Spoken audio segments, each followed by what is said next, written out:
It hasn't been that long since we recorded. It's like we're professionals. No, that was the joke in the last episode. The joke in this episode is that George has Alzheimer's. This episode of Getting Table is brought to you by Valhalla Hobby. Use code TABLE to get 5% off any order over $100, one use only. Thank you to our tablers for choosing to support us. Please consider joining for $2 a month. You can listen to us record live and get early access to almost all video content on the YouTube channel. Brought to you by some guys on the internet. This is Getting Tabled. With your hosts, Jason the Bruce, You guy! George the Yang, I hope you are all entertained by my inaptitude. Jason aka Major Socks. We've been doing this and talking about various stuff. One of the stuff. Now sit back, relax, and get tabled.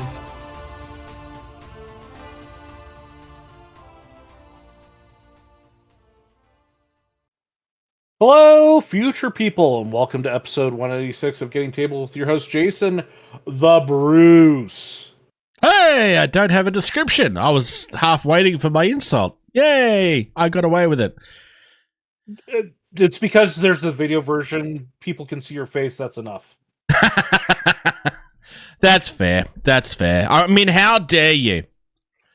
We also have with us the man that stole the conference room from the rest of the Air Force Base. No kidding. He is the main man. He is a something. He is a son of a somebody. It's Major Socks. Yeah, so as you can see, I moved in. I've got my stuff set up, and I'll move out of the way. But yes, that is 14 feet worth of gaming table in my house. So all of our jokes about Socks going to start playing Warhammer, it's not a joke, it's true. He has his own Armageddon table before he's even bought the army. it's true. See, he admits it. No. And then I get more. It's okay, Socks. We're going to talk about Warhammer later. You can save it. I know we are. Or he's just felt so inadequate and he's compensating right now with a game table. Thanks, George. We also have George with us. Hi, George. Hi, I'm medicated now. You sure? Technically, I'm medicating right now with coffee. Jeez. What a week this has been. I painted a lot, actually. I painted this week too. But that's a hobby time discussion. We should talk about the things and the stuff. Newly received or noteworthy information, especially about recent or important events.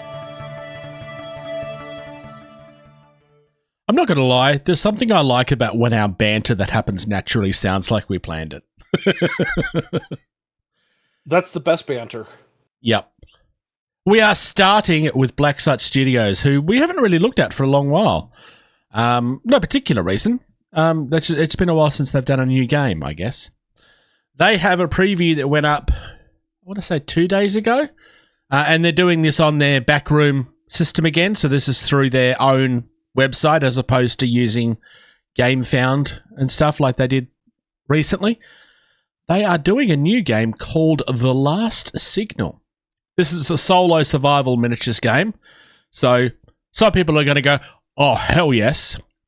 Other people are going to go, I don't understand gaming if it's by yourself. And that's fine. There's no wrong answers here. I'm going to say this world is like a technological horror. Basically, you are playing as a single survivor that's trying to make it across the battlefield. You have to kind of find weapons to defend yourself, but the more weapons you find, and the more things the longer you linger around to grab more weapons and become stronger, the worse the enemies are going to be, and the more of them there will be. So the game is kind of designed to try to. It's always trying to up the ante, and the enemies that you have are based on the equipment that you have. So it kind of reminds. Yep. I was going to say, I'm just reading the tagline here. The year is 1980. Humanity has fallen. And if you look at the history of our modern society, you could pretty much pinpoint, the 80s is when we started to just fall apart. I would argue that that the fall started in the early to mid 90s. Well, I'd say it started in the 80s because that's what the last of great things was. Okay, maybe not you guys as much, but I mean, it was legal for me to be neglected and abandoned, and just survive on my own for a few hours each day, and no one batted an eye. And then the 90s rolled around, and that's when it started. Like, don't leave your kids alone, don't do this, don't do that, and now it's just like, everyone's just glued to a phone, and So I mean, it's not the topic of discussion, but I think part of the issue there is not so much that it happens more, it's that we find out about it a lot easier now.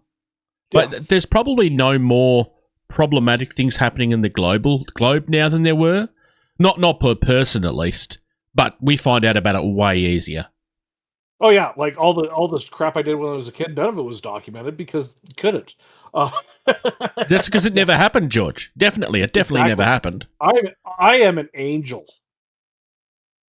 Everybody that believes that, raise your hand. No? Yeah, that's what I thought. All right. I would like to point out, I love the artistic choice of the gray miniatures, but with that red and blue lighting. Yes. Like that looks so good. And the sun has hit its perfect place again. So if we scroll down, we get a nice close-up view of the actual miniatures themselves, and you can see why I'm kind of saying technological horror. Its technology has come to life. It's become self-aware, but it's not Terminator. This is an art style I have seen before. It feels I almost want to say it's mnemonic. Yeah. It's almost techno-organic, but there's no real actual organics. I kind of like the television head people kind of being zombies. They're fun. Yeah. And of course the VR headsets. Yeah. The gigantic, I'm going to say, spider of TVs walking around to get you. It's a very unique look. In a world where most games are kind of like, okay, this is Zombie Game 734. This is... I mean, it's based in the 80s, but it's not trying to pretend to be... what's the thing where you got the underside? Stranger Things. Stranger Things, thank you. It's the upside down. Because, I mean, most games based in the 80s are trying to be that. I mean, even my own game, which is... I mean, it's not really based in the 80s, but that is what inspired it. Maybe I should just say it's an alternate version of the 80s. But it's kind of deliberately vague. I really like what they're doing here. It's a survival game that kind of makes sense. Apparently, if you do manage to survive and get to the end, your character becomes part of the game, kind of like a legacy fashion. And so part of what they achieved can help you in future games when you play next time. This is supposed to be based in the United States. There is also a Tokyo expansion to play it in Tokyo as well, which again, kind of makes sense. Especially with things like Akira and that out there, I could see that working in this world quite well. Ghost in the Shell too. I really like the idea of this. Yep. It is a solo survival, but they also have rules for co-op. I just saw that as well. So you can't play this as a co-op. In reality, too, like anything that is solo playable it's co-op playable. Anything that's co-op is solo. Just as long as the game has, if the game has an AI to run itself. Yeah. Unless, of course, the game revolves around only ever having one person on the table.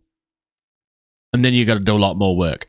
I mean, you can add more characters, but then you kind of have to double up or triple up with the bad guys as well, I suppose.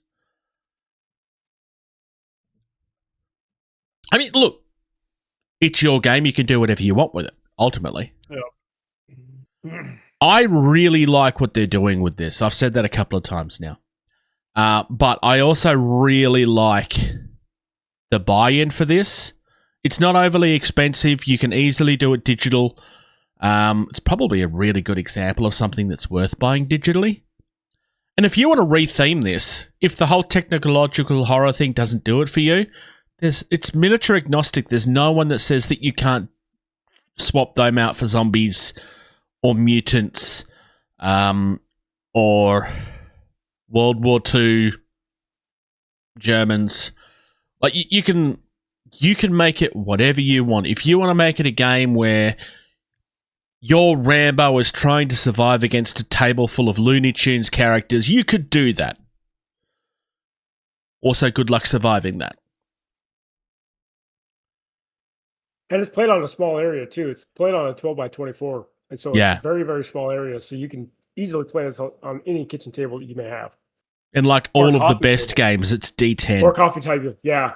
Yeah, coffee table game, yeah. I love this. Any other thoughts from you two? I realise you've both only seen this for the first time maybe 10 minutes ago.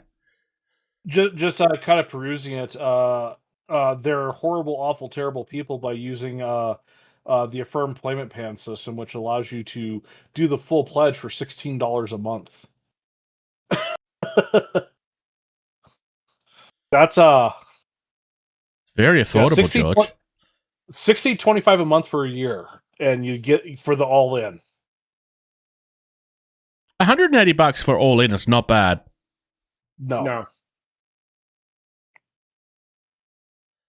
Yeah.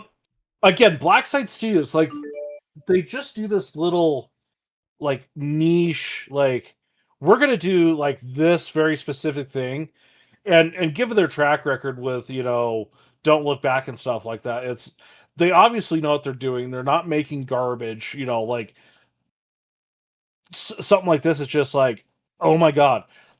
The other thing I noticed too, if they stick with, you know, what they have in the picture, they've got a long book.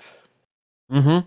Like the Drop Fleet original rule book, that was the long book that opened. I like those so much better because they lay open so much better. Yeah, I understand that. I don't miss the long book because it's a pain on the shelf, but otherwise, yeah, I do understand where you're coming from.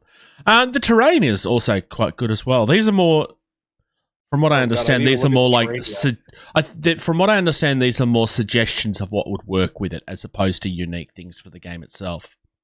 Because I mean, that modern bedroom furniture has existed for a while, for example. The chain link fences I haven't seen before. They're quite nice. Oh, there we go. I also love the 1111 gas station.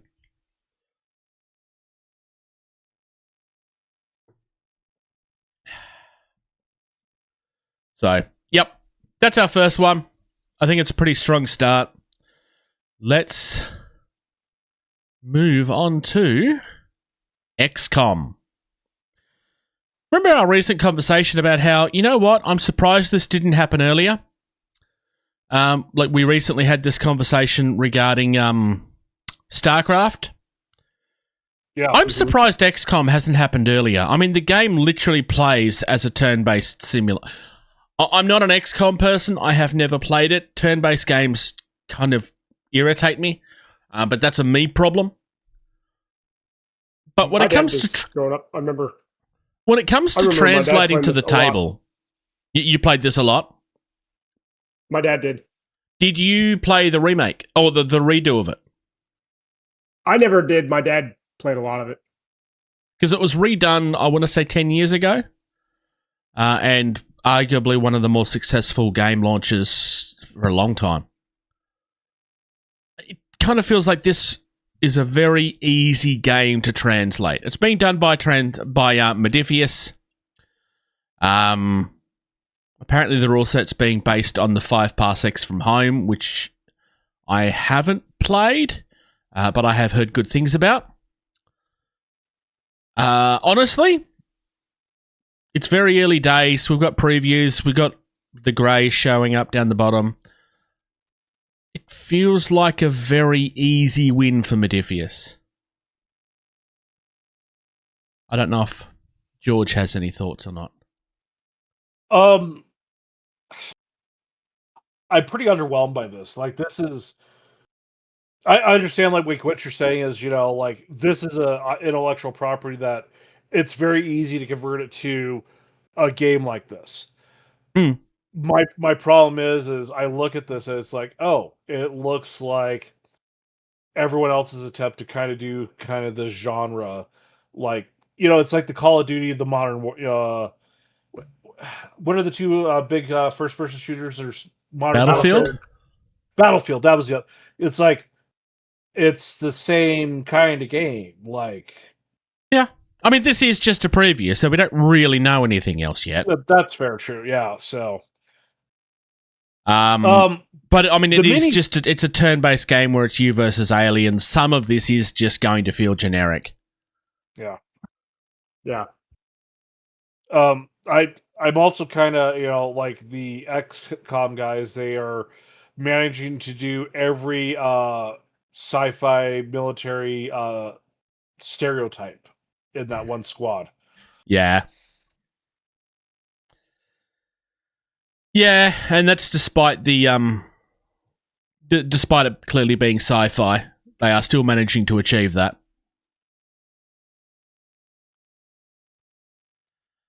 So yeah, there's not a lot more to say about that.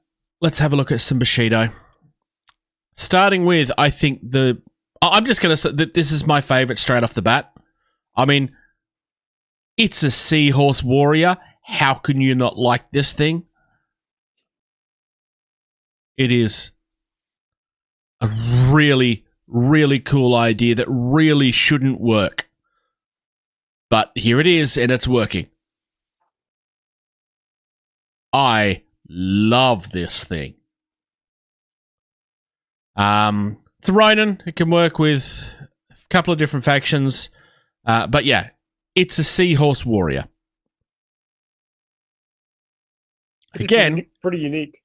Yeah. Like I said, this is an idea in my head that shouldn't work, but I really think they've done it. I mean, the only thing that you... Yep. I was going to say the 2D artwork they did for that is really... It's really neat. Yeah. I mean, you can see where there's bits of the miniature where they've clearly had to make it thicker than what it would have been in the artwork because you just can't make it that small. It won't get cast. Yeah. Yeah, it's the kelp in particular. The kelp in particular, the little fins around the head are larger in the miniature than they are in the artwork. Yeah. I mean, that's just what happens on a miniature. Yeah, exactly. Yeah. Coming up next, we have a water dragon type thing, which is very oriental in its design. Ooh. Yeah, I kind of like this one so far. There's two styles of dragons, right? There's that dragon, and then there's the Western dragon. I mean, yes, there's more than two types of dragon, but generally speaking, as far as the themes is concerned, they either look like one or look like the other. Kazua looks incredible. I'm actually curious, what size? It's on a 60mm base, so this is actually going to be quite big and chunky. Yeah, that's a pretty big base. Yeah. He's going to be about like, I don't know if I can, maybe my middle finger to thumb. I mean, it's going to be quite big. I need a 3D printed banana so I can, like use the banana for scale. And it'll need to feature it. It'll also need to feature in every unboxing that you do from now on. Ooh. I need a more yellow. Oh no, I do have yellow filament. And yes, Good Boys is next. Gorgeous little things. This is probably an example of, I'm sorry, but the miniatures look better than the artwork in this one. 9 times out of 10, and this isn't a criticism to their sculptors, but 9 times out of 10, artwork will always look better than sculpts because that's just the nature of the beast. But the sculpts, the drawing in this was kind of kept simple because it didn't need to be anything more than it was, I guess. So I do have one teeny little tiny complaint about these. Yeah. The concept is awesome. I love it. But they should have more intentionally made them look like Shiba Inus. I'm not familiar with what that is. It's you remember the Dogecoin dog meme dog? Right. Yeah. That's a Shiba Inu. That is a Japanese breed. Oh, okay. Whereas, what, these look too generic? Is that the problem? Or is it just that it's not the species that you want it to be? I think for the concept and the idea of the game of it being like a Japanese themed, game and stuff like that, I think a Shiba would be a more appropriate looking type dog. Like these are more Chihuahua sized, like very small. Like, yes, they do have small breeds in Japan, but the Shiba is like kind of like, America has the Golden Retriever and the Labs. Scotland has Border Collies.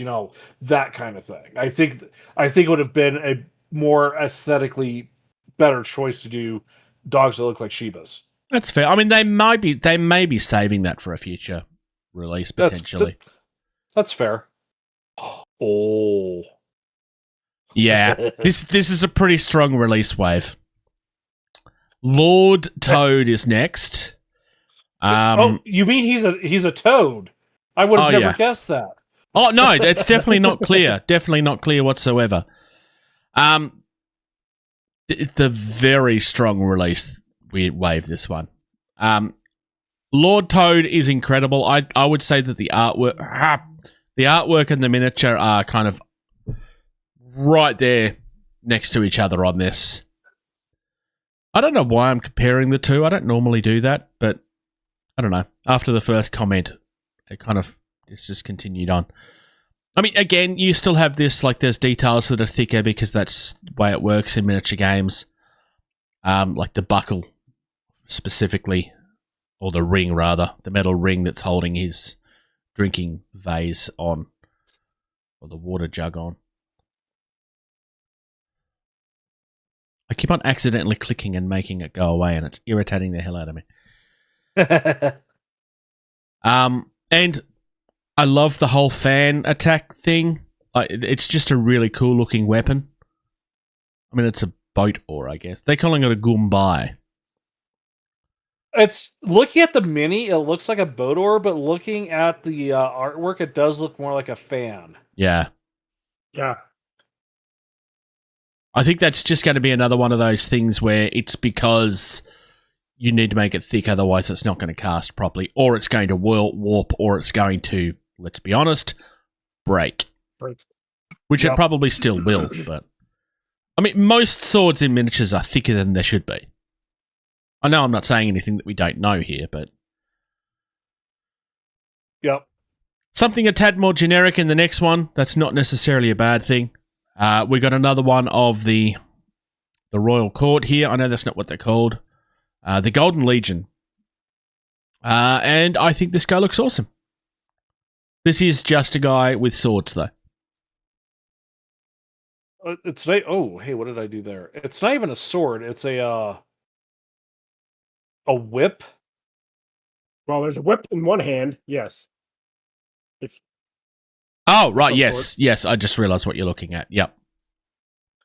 I don't know what that is. I don't know if that's a whip or not. Hang on. Let's look at the card. Ruined Earth Sword. So they're not actually talking about it at all. I would say that's probably more of a staff. It's something that's more regal or a thing of his position or something. I don't think that's intended to be a weapon. As opposed to the sword, which is, yes, very clearly a weapon. I don't know, because it doesn't look like the hairs on it are long enough for it to have been a weapon. It's more like oh, we're doing this thing and we're waving it in the air because it looks pretty type thing. I'm Googling something right here. While you're Googling something, we then have one last one, which is somebody attacking with a boat oar with sharp things attached to it. Kind of almost feels Aztecian, that weapon. I thought the same thing when I saw that. That looked very Aztec. Yeah. I mean, it is very clearly an oar that has been weaponized, and that's fine. Yeah, sure. But because of the shape of it, it does feel... It's not trying to be Aztec, it's just that's the look it has. If you was to paint that jade, people would just think that it's the Aztec sword. Shark tooth oar. Oh, that is cool. Please don't paint this with jade or obsidian. Please paint this the way it's supposed to be, because that's cooler. I'm sorry, but it's just cooler having shark teeth used in that way. Did you find the answer you were looking for, George? I did not. That's all right. I was looking to see if it was used as like look at my hand and then punch you in the nose with the other hand, like a distraction kind of thing to like obscure vision. Yeah. But apparently that is not a thing, so... If you know what that is supposed to be, let us know. Because we're kind of guessing at this point. I mean, obviously it doesn't say, so... Yeah, no, it doesn't say. And that's fine. Really strong release window. I mean, I've already said what my favourite is, because I just can't go past that the seahorse. Seahorse. I don't know what your favourites are. The dragon is just barely, by like a hair, like the actual width of a hair, beating out Lord Toad. Yeah. Lord Toad is awesome too. Socks said the seahorse out loud, but I don't know. It was the dragon? Okay. The dragon. Yep. Probably close to the seahorse behind. I mean, that is the strong three in this, right? It's the seahorse, yeah. It's the dragon, and it's Lord Toad. Which isn't to say anything negative about the others. It's a pretty strong release window. I would say the dogs is the weakest of the wave, but that's because they're just dogs. They're awesome, cute little dogs, but when that is the worst thing in your wave, it's a pretty strong wave. I don't know. Worse is not the word for it. George I'd have to disagrees. say Feng Shi of the Golden Legion, I'd say he's probably the weakest because he's so... generic? Yeah, like he's just a fancy rich dude with a sword and like fancy robes. Yeah. Which is all he's trying to be. Yeah. Up next, we have a little store from Australia. Titan Wargaming have a... Why are we looking at a dice tray, Jason? It's just a dice tray. We're looking at a dice tray because it's got curved wood on it and it's really cool. Also, it's only $10. That's 10 Australian dollars, so that's like 4 cents for you guys. I was going to say like $6-8. I just thought this was cool. It's something that you don't see very often. I mean, kerfing MDF isn't new. People have been doing it for a while, but it's kind of hard to do and make it look like it belongs in a piece of terrain. I think they've done it really well here. It's a really nice looking dice tray. If anything, it fills a role of it's a small portable dice tray.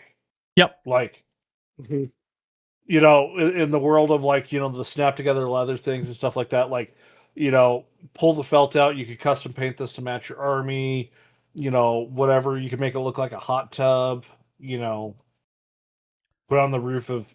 I like that idea. Infinity, right? Yeah, Infinity. Like, put it on the roof, make it look like a hot tub, and just roll your dice in the hot tub in an Infinity game. Yeah. The only criticism I have is it doesn't actually say how big it is. Yeah.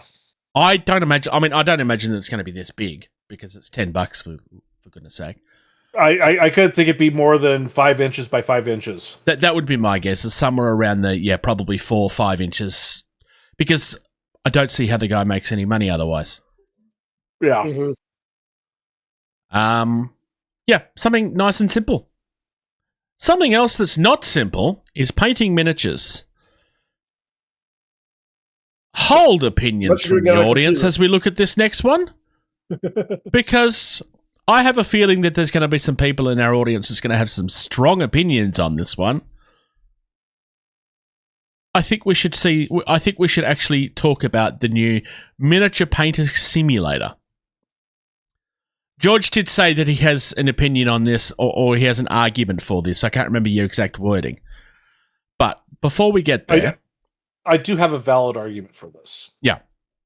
Like, there's a whole slew of games out there of simulators where you're working in retail for one store or another. I mean, I purchased the tabletop game store simulator, and it's just relaxing.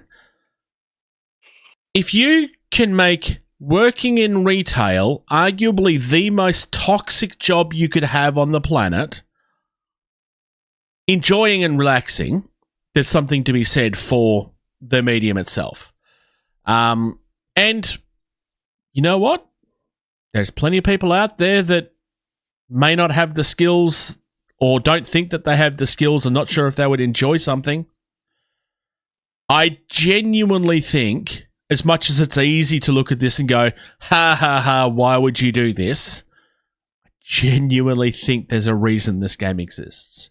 But, George, throw your opinion. So, once you get past you have to unbox it and you have to put it together, aspect of the game, what you have is a virtual mini with virtual paint.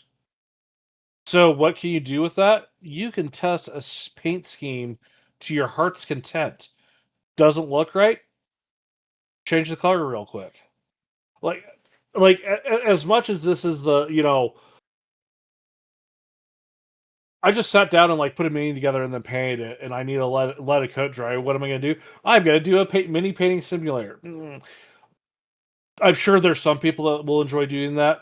I think a real solid aspect to this though is the ability to test color concept combinations, on an actual without it being a mini. How many of us have extra minis just laying around where you can just randomly throw paint on them and how does this work? I've got 3, that I could do that with. They're starting to look like crap because I've got so much paint on them. The one thing I will probably say to this, just looking at it, is that this is very clearly a game this has been made using store-bought assets. None of this is custom for the game itself, even to the point where the miniature that they show, I'm pretty sure that actually features in the tabletop game store game that I already own. But I don't necessarily have a problem with that, because this game isn't trying to pretend otherwise. It is just a simple simulator that's just... it's not trying to be anything else, right? I mean, it's the most generic-looking boxes that I've ever seen. Fine. They look very fake, and that's fine because it's not trying to be. It's not pretending that it's not pretending to be something that it's not. I don't imagine that this is going to be... It's not going to be 007 First Light. It's not going to be the seller of the year. But it's also probably not cost them a lot of money to make, right? Yeah. Oh, yeah.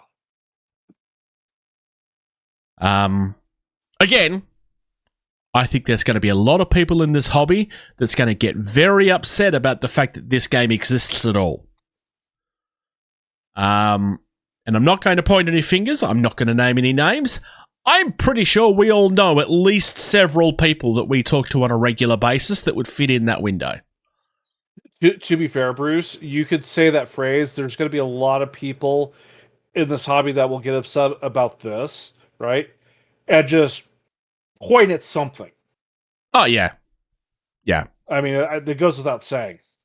I would probably argue that if you look at this game and it upsets you, you're probably not the audience for it. I would say we are not the audience for this game. Doesn't mean that we can't find value in it. No, we could definitely find value in it, but I don't think that we are supposed to be the audience for this.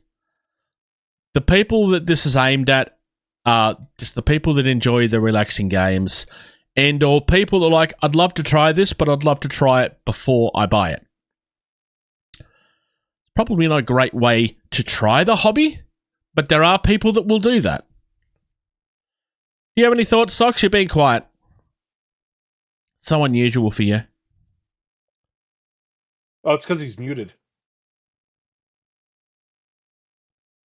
Yeah, we can't hear you. Socks doesn't have any opinions of his own. He thinks it's great, and he thinks that everybody smells funny. And if you use any other color blue than ultramarine blue to paint... Oh, there we go. There we go. Yeah, somehow my input got switched. No, I think George has a valid points that you can easily mix stuff up, because I don't have very many miniatures that I could just test something on unless I want to try and clean them later. So it'd be interesting to see if they actually have. They probably don't, just because of the IP behind them, but they're going to have close copies of colors. Just look at the one that they're showing the video, the orc. Like, that's pretty generic that you could use for 40K and Sigmar both, or just any game where an orc exists. Like, yeah, I'm talking more about the colors.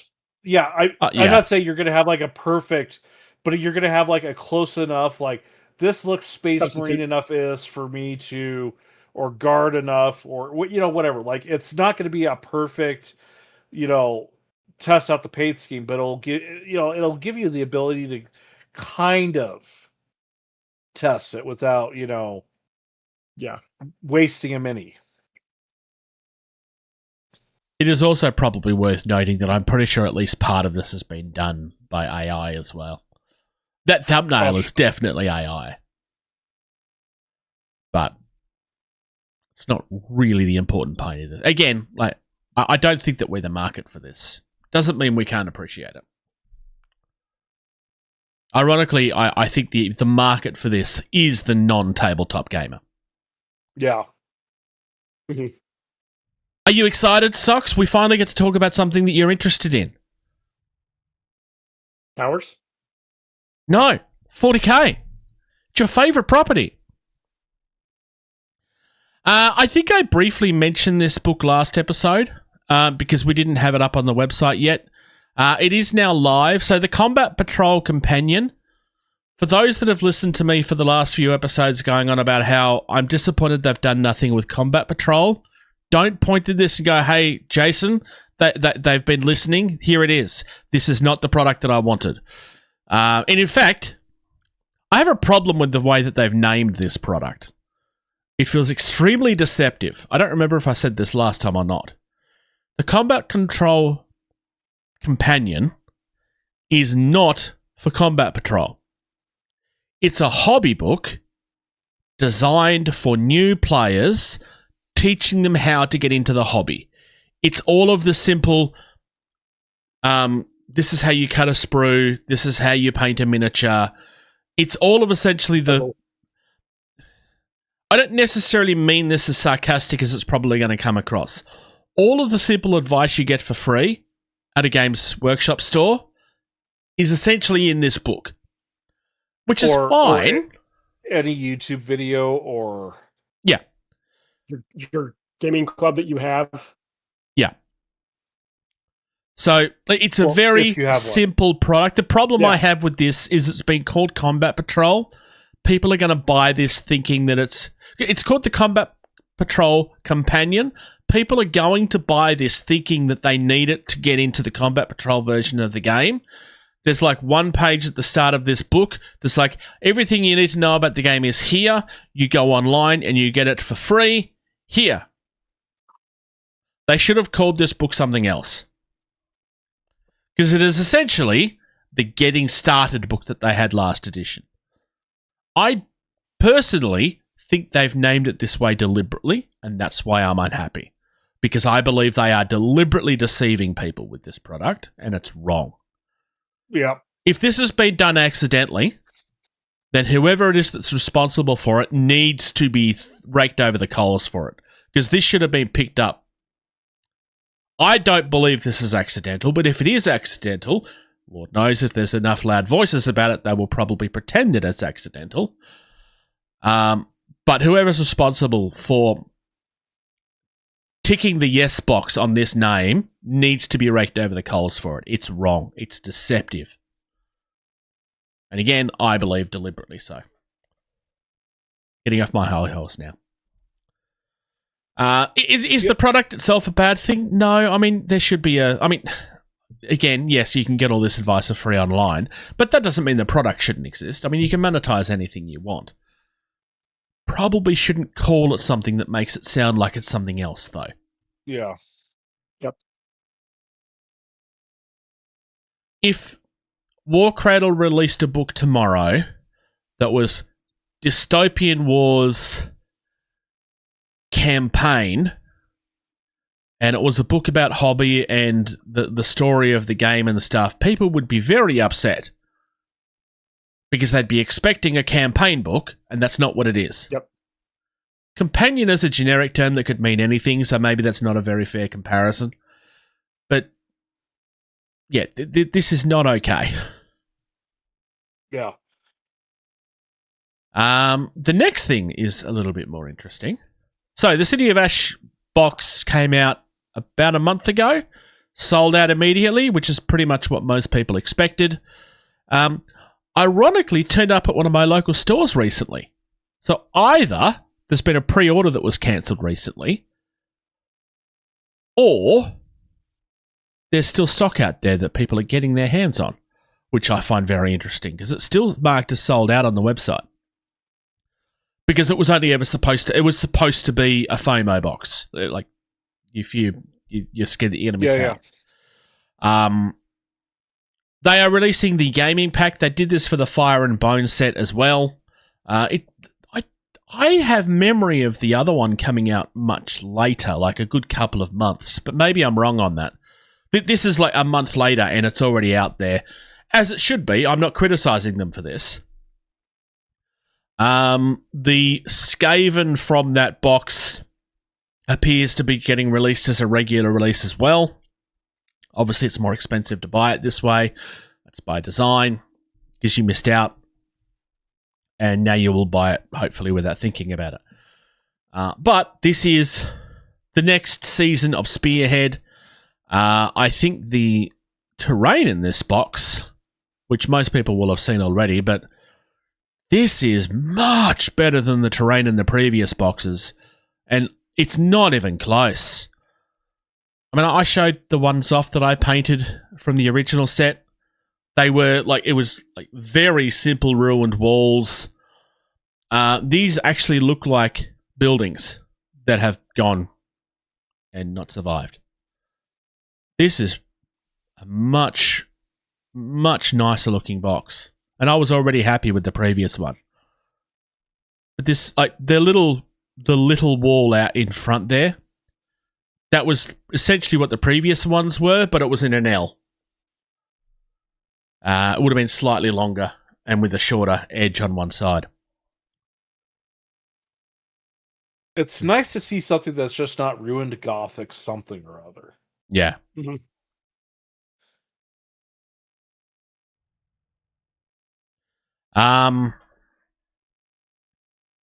Of those pieces of terrain, do people have favourites? I'm going to call it a storefront with the red on it. So my favorite part of that is actually not a piece of terrain. It's the little manhole cover, for lack of better words, the little sewer lid. Yep. That looks really cool. Like the conceptual design, like just the appearance of it. Like, I hate the sun right now. But yeah, no, I can see that. It is a cool little piece of design. The little barrel's cool too. Or at least I think it's a barrel. What about yourself, Socks? I like the little caltrops. I was going to say I just saw the caltrops. I didn't even notice that's what they were until literally as you were saying it. Because you don't see those very often. No, you don't.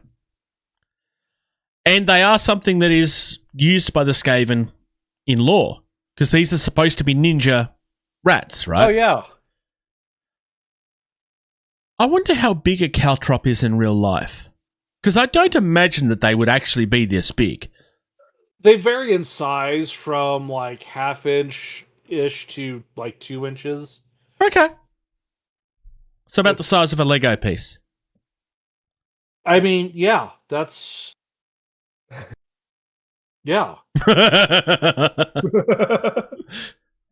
Yeah. We also have a new Witcher game coming, which is interesting. This has been done by Monster Fight Club. These are the guys that did the rather successful Cyberpunk game. The war game, not the board game. This is just a preview page. So kind of just a, hey, this is what's coming. I say this is a new Witcher game because we did have one, I want to say 2 or 3 years ago. I don't remember who made it. It wasn't Simon, it was somebody else, but... A minis game, the one I got, or...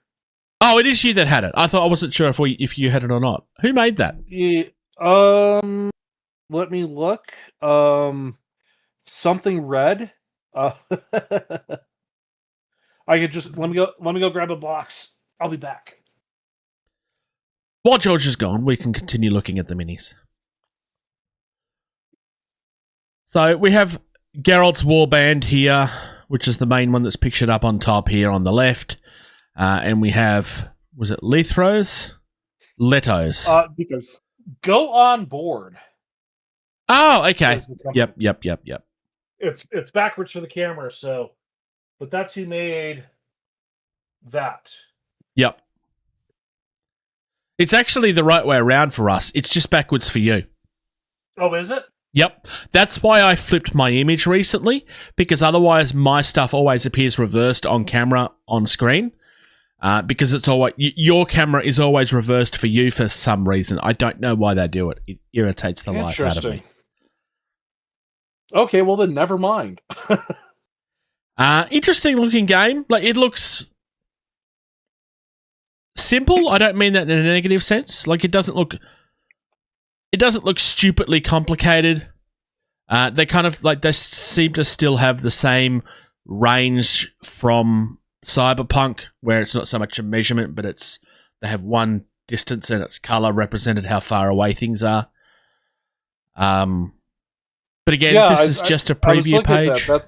That's kind of a neat way to do it. Like, I mean, that's what Kill Team did a few years back too, right? Except it easier.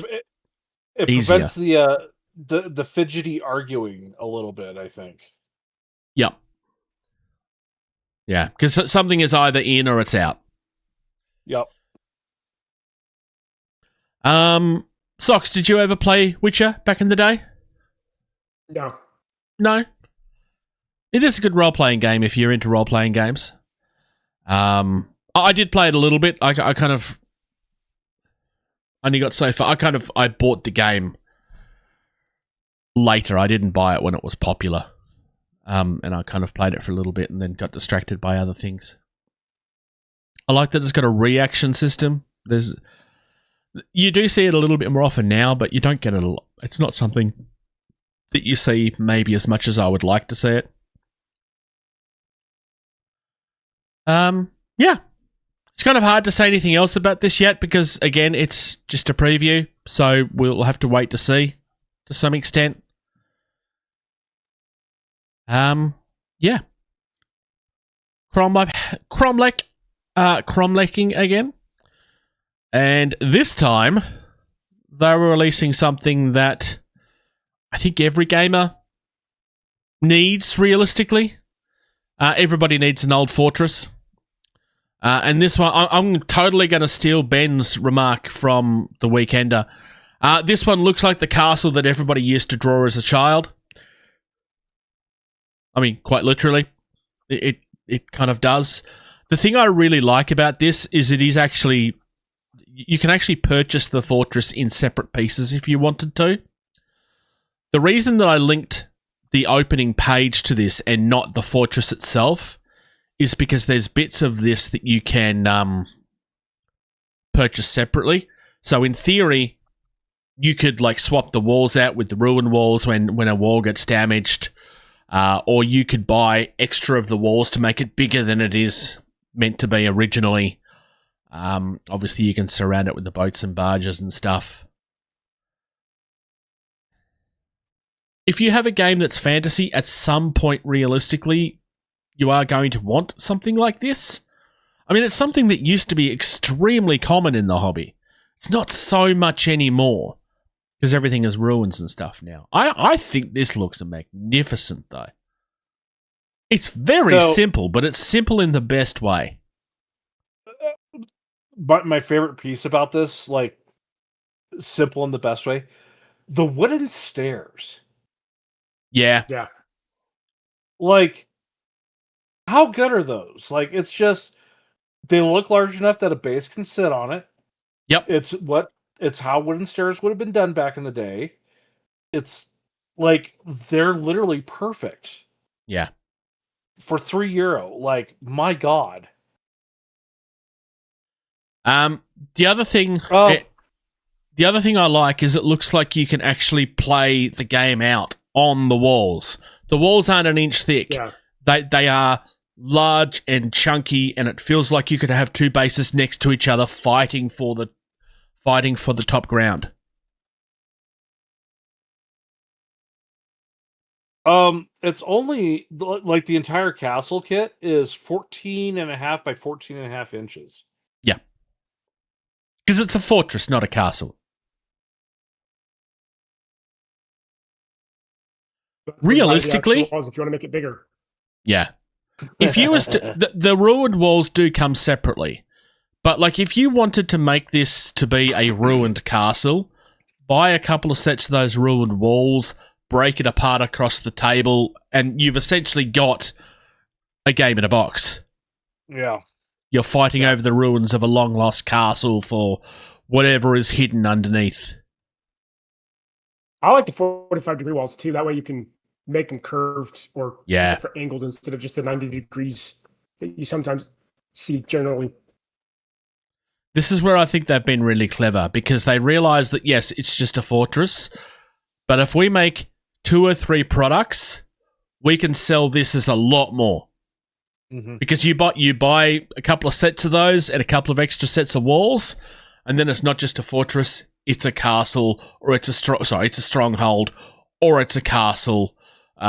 We sell a couple of ruins, now it's a ruin set. Or it's an interactive set that you can swap pieces in or out. And again, that's probably what I would do, is that I would buy the ruined sections, and I would just say, after X amount of damage, we swap the wall out. So I just mathed it real quick. If you were to just take that fortress and just put it into one long thing, that's 56 inches. So you in theory, like, turn it into like a walled off section of the map. So like you play on the board the long ways, and you're like, it's a siege kind of thing. Yeah. Yeah. Go on page 2. I like on the second page at the top middle one. I like those wooden jetties where you have the whole bunch of docks, little wooden docks. Yeah. I was looking at those a second ago as well. I don't know how new the wooden docks are, but they are gorgeous. I mean, you could use those in Malifaux very easily. You could use them in Carnivale very easily, I guess. I don't know how many jetties you actually have in that area of the world, though. The skiffs and sailboats are kind of nice, too. I like the fact that they don't just all look the same. I would imagine that the dinghies and the sailboats must be resin. They'd have to be, right? Just seeing if it actually says. Oh, no, they're fiberboard. Okay. Nice. Ah, they're layered. Okay. Yeah, that's how they're doing it. It's really effective, though. You know, sometimes you come across a product that's far better than it has any right to be. Yep. That's my opinion on the skiffs and those little boats and dinghies. They are far better than they have any right to be. Absolutely. And we are going to end on something that almost feels like it's off topic, but it's not. This is probably, I think, the find of the week for me personally. I don't remember how I came across this. I think it may have come across my feed as a Facebook ad. That's where I saw it. I saw it on mine too, and I watched a couple times, thinking like, okay, like, yeah.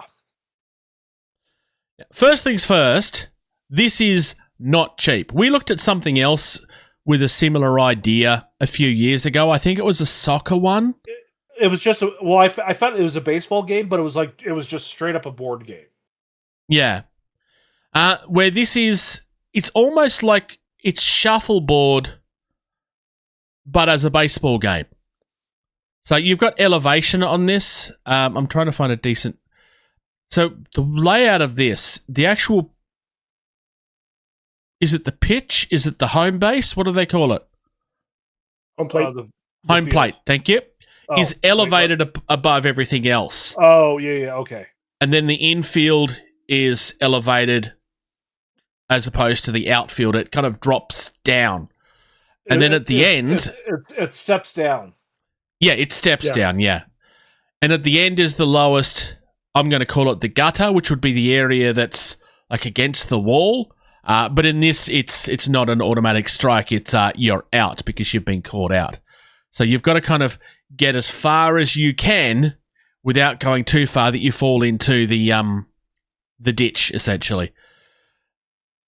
It's a really elegant idea for a game. It is sold as a drinking game. But the thing I really like about this is that it's not a drinking game that centers itself around alcohol. It's a drinking game in a sense that they're trying to sell this to pubs. But realistically, having drinks changes nothing to do with this game. If you play this with water, the idea is that your glasses sit in the ditch. It doesn't change anything. You don't need alcohol to enjoy this. Other than if you have alcohol, then you probably won't be able to be as dexterous as you could be without it. But I know people that would make the argument the other way around. So here's what I liked about this game, right? So, you know, I don't know if you've seen some of the man caves that people have here in the U.S., Bruce, that are dedicated to the viewing of sports. Yeah. The people that have that, you know, if they want something like this, that $1,200 to $1,500 is not a chunk of money they're going to like bat an eye at. First and foremost, if you do own like a bar that, you know, a lot of your income is people coming in to watch sports, especially during baseball season, this is the perfect game. Because baseball is such a slow sport that you could play, you know, a couple hits of this while you're waiting for like one batter to do something. You know, it's one of these. This is a really good social game. Like, there's not a lot of strategy. You flick a dice, you know, the results are the results, and that's how you play the game. Like, it's not, you know, like, yes, you do need some dice rolls to, you know, be successful and stuff, but it's not like, you know, what's the word? Min-maxing. Yeah. For the game. It doesn't, it has no aspect to that. So I like it. I really like this as well. I am not a baseball guy. I of all the major professional sports that are viewed in the US, it is the worst one in my opinion. But if I had this while I was watching that with some, I'd be fine. I will say this, as much as I'm sure they don't want me to say this, I think this is a game that people could build themselves too. I'm not saying it would be easy to build, because they don't give you measurements or anything for this. You would have to work it out on your own. but I think that would be part of the fun. Like if you had a table saw and some time and some really good quality varnish, you could create this yourself. I mean, people make their own. People make their own shuffleboards. Do people know what I'm talking about when I say shuffleboard? Yes, Yep. I know. Let's double check. You're talking about the bar puck one, not the sailing one. Yes, I don't know what the sailing one is, but yeah, it's a very long board. You're trying to get your cock to the end of it without it falling into the ditch. Similar idea, but yeah, it's long and thin. Yeah. With the ship version, it's a triangle. Oh, with okay. like different point values, and you stand up and you use like a long stick to slide your piece down. Yeah. I played shuffleboard for the first time maybe a year and a half or 2 years ago because there's a burger place in the city that had one. I'm like, oh, this looks interesting. I'd never seen it before. And I was just kind of playing around and kind of working out how, because they've got the numbers there. So, well, clearly you're supposed to get to the end without falling in, right? It's like, I didn't even need it explained to me. It just made sense as I'm looking at the board while I'm playing with it. It's a lot of fun. Hang on, Bruce. What's the common size of a 6-sided die? Is that 15 or it's 16 mil, 16. right? 16, yeah. It's usually either 16 or 12. So But I would say 16 is the large 16. ones. This game, you'd want to go with 16 then, so you're not doing... Yes. Oh, have you just Okay. worked out that you could work out what the size is? So yeah, I've just worked it out, right? So one, you just take the size of the dice, will go with 16 mil. One of the shots, you see the steps, different layers of levels, right? Easiest way to do this. What's a common size of plywood? 1/2-inch sheets.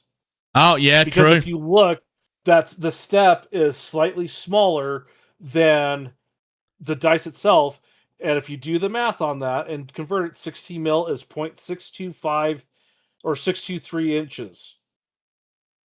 So it's probably 3/4 of an inch ply? No, it's 1/2-inch ply because Oh, it is 1/2 inch? Okay. the dice are bigger than the thickness of the plywood. So if you just do a 0.5 and you flip that measurement around, yep. To 1/2 inch to millimeter, that's 12.7 millimeters thick for that plywood. Yeah. So Again, what's that- I think you could build one of your... Am I saying that you should? No. I'm just saying that you can.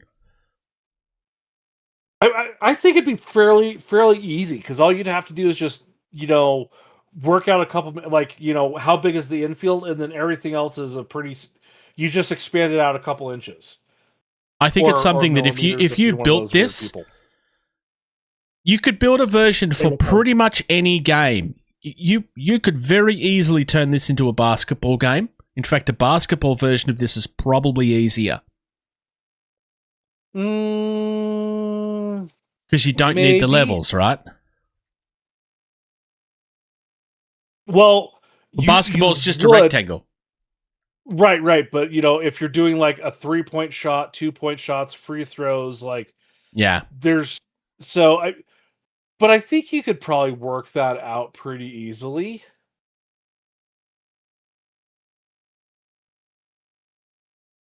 Yeah. It works so well for baseball because the ball is put into play from the same place every single time. Whereas basketball would be opposing. Basketball is the entire court. You're trying to. Your but you don't objective play is it to that get way. the ball to a specific point. Yeah. Like baseball is the only sport where it starts at a specific. Oh, that's specific true, point. actually. Yeah. Everything else is going to a specific point. Well, I guess cricket you could argue too is the same way. It starts at a specific point, so you could convert this to cricket, but I don't think. No, I think I agree with you. Yeah. Of course you do, because I'm right. Trim, glue, prime, paint. What have you been up to, George? Well, kind of like Socks when he got some weird ass little game or something like that, and he got really into it. As people know, I've decided to dipped my toe into the wonderful world of Malifaux, and I've done some. I have an almost completely finished mini. See if I can get a better. So this is a Hand of Janus. Don't know the actual pronunciation. I think it's Janus. But he's one of the biggest minis in the game. He's on a 50 mil base, and he is a construct. So, but I went through and I painted him gold, completely gold, Agrax Earthshade, because that's what you do with gold. Mm-hmm. Then I painted the darker metal for like the main body plates, and then dry brushed him with gold. Nice. And then I got my hand on some acrylic inks, and I tried to mimic the guy that has stolen all the talent from everyone.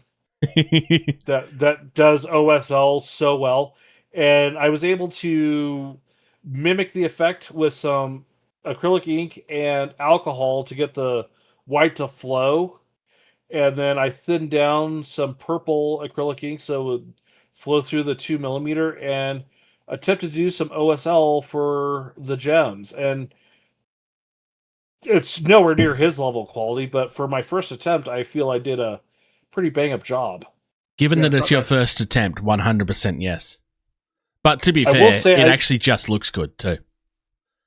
The only thing I will say is I think on this face right here, the model has 4 faces on the head. On that face right there, I think I got a little too much purple. Okay. But other than that, I'll probably go through and do some touch-ups with some non-thinned purple to give it some stronger lines in a couple places. Put some leather color on the handle and figure out how I'm going to base my Malifaux, because I have no idea how I'm basing my Malifaux, because it doesn't have the same feel like a Warhammer game does. So you can't just do whatever you want that looks good in contrast. Like there's a certain aesthetic that Malifaux has. That's fair. But I've painted a mini from start to finish in like a week for like the first time in a very long time. It has been a while since you've been motivated enough. Well, actually, that's not fair, because it hasn't always been a motivational issue. It's also been a you haven't had time issue as well. Yes, I mean, as you guys saw from the picture of the kitchen, that I have like 99% finished.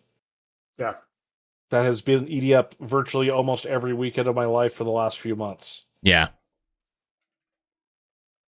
What about yourself, Socks? But hey, Socks, you have nothing to talk about, right? Nothing whatsoever? I got all of our household goods on Tuesday, and I've set up my conference room / gaming table. So, and the tables come from where, Socks? I heard that you stole them. No, I didn't. We had 2 of them beforehand, and then we bought 2 right before we moved. So. Sure. They just happen to look like the same tables that you see everywhere else. You didn't steal them, right? Well, it's because they're for sale everywhere, Bruce. I know. Socks, if you don't get a piece of blue felt to cover the entire table and then do some sort of big, massive, like, dystopian war game. I plan to. Dystopian Wars versus Black Sails. How wide is that? How wide is that?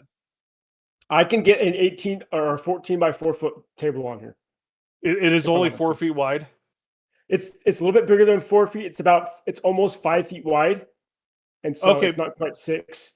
So in theory, that if you mark it off, then each side has like a 5 to 6 inch border. I was going to say about 5 or 6 deployment zone where they can have their mini sitting, but not be in the field of play.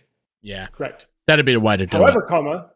However, I can also do this. I can get a 4x4 drop fleet. I can get a 4x4 drop zone, and I can get a 4x4 battle zone when it comes out. And you can play them all at the same time. Play them all at the same time and do that kind of campaign system if I wanted to. Yep. So, coming to the channel soon, we all get to watch as Socks runs from one table to the next trying to play 4 games at the same time. With the sun. Yeah, exactly. You sent us pictures of these yesterday, right? With the elevated version of the table. Yeah. How have you done the elevation? Are they things that are designed to work with the table, or are they just sitting on top of something? They're sitting on bed risers. I'm using typical bed risers. Okay. I was just curious. So, and it's about a 5-inch rise, which I could have gotten taller ones if I wanted to, but I kind of like the 5-inch. So. And you're trying to make it tall enough so that your kids can't have any fun, right? So I'm not having to bend over the table. I know. But yes, going back to George's point, I do plan on getting. So I have a 6x4 ocean mat already. I'm planning on getting another one so that I can do much larger naval games, and I plan on getting another grass field as well, so I can do much larger Hail Caesar or Gettysburg battles on it as well. I could almost do the full Pickett's Charge from Gettysburg on this table. And he's also going to get 2 Mars Pattern Warlord Titans and all the Titans in descending size and do an Apocalypse Warhammer game. Yeah, it's definitely happening. It's going to be filmed on the channel next week. Huh? 2 Mars Pattern Warlord Titans. The funniest part about this is that he doesn't know what a Mars Pattern Warlord is. No, I don't. It's something that costs essentially a house deposit. It's gigantic. Guess how much a Mars Pattern Warlord Titan costs, Socks? 5,000. Fully kitted, probably about 3,000, I think. Yeah. There we go. Mars. So yes, obviously that is not something that's happening. We are just picking on Socks. No, I know that. Yes, but I'm making it clear for the audience so that they don't get upset when this video that I'm promising doesn't turn up. Yeah, Socks. So just the body is $1,995. Then you still have to buy the head, the shoulder guns, and then the arms. And it's the size of a small child. Yeah, they're like 2.5 feet tall. It's definitely a miniature. I'm definitely thinking about getting a 0.2 millimeter nozzle for my printer and printing one. Yeah, because I have the files. Socks. When it comes to like, if you wanted to play out like a full-on Gettysburg charge, realistically, I wouldn't buy a mat for that. I would just buy some green felt because realistically, it looks fine. Yep.